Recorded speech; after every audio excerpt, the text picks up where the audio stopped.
ભારત તટસ્થ નહીં પરંતુ શાંતિના પક્ષમાં યુદ્ધની પરિસ્થિતિ વચ્ચે પ્રધાનમંત્રી નરેન્દ્ર મોદીનો યુક્રેનની ધરતી પરથી સંદેશ બંને દેશો વચ્ચે વેપાર વધારવા ઇન્ટરગવર્મેન્ટલ ટાસ્ક ટીમની કરાઈ રચના પીએમ મોદીએ યુક્રેનના રાષ્ટ્રપતિને ભારત આવવા આપ્યું આમંત્રણ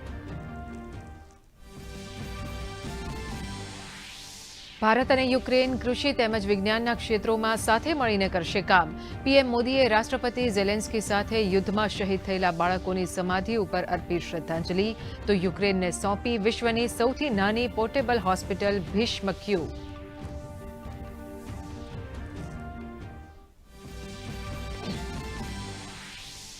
નેશનલ કોન્ફરન્સ સાથે કોંગ્રેસના ગઠબંધન ઉપર ભાજપ નેતા અમિત શાહનો પ્રહાર સત્તાની લાલચમાં કોંગ્રેસ દેશની સુરક્ષા સાથે રમી રહી હોવાનો લગાવ્યો આક્ષેપ કોંગ્રેસ નેતા રાહુલ ગાંધીને પૂછ્યા 10 સવાલ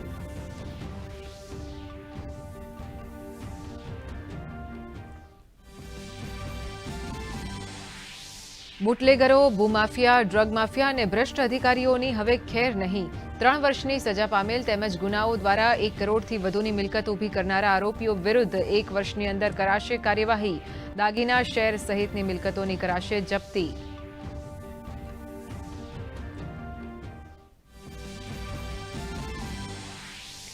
વરસાદને કારણે પાક નુકસાની અંગે રાહત પેકેજની જાહેરાત બિનપિયત પાકોમાં 33% નુકસાનીના કેસમાં 2 હેક્ટરની મર્યાદા હેઠળ ચૂકવાશે ₹11,000 તો પિયત પાકોમાં 22,000ની સહાય જૂનાગઢ દેવભૂમિ દ્વારકા અને તાપી સહિતના 9 જિલ્લાઓમાં કરાશે ફાળવણી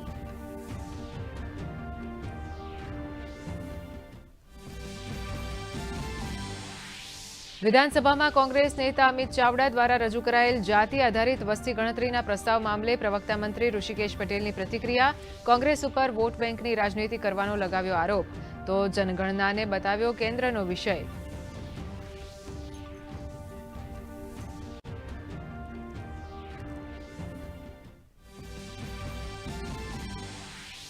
વિધાનસભામાં ડ્રગ્સ ઉપર ચર્ચા દરમિયાન હોબાળો કોંગ્રેસ નેતા જિગ્નેશ મેવાણી વેલમાં ધસી આવતા ગૃહમાંથી કઢાયા બહાર તો છેલ્લા 15 દિવસમાં ₹850 કરોડનું ડ્રગ્સ રાજ્યના દરિયા કિનારાઓમાંથી પકડાયું હોવાની ગૃહ રાજ્યમંત્રીએ આપી માહિતી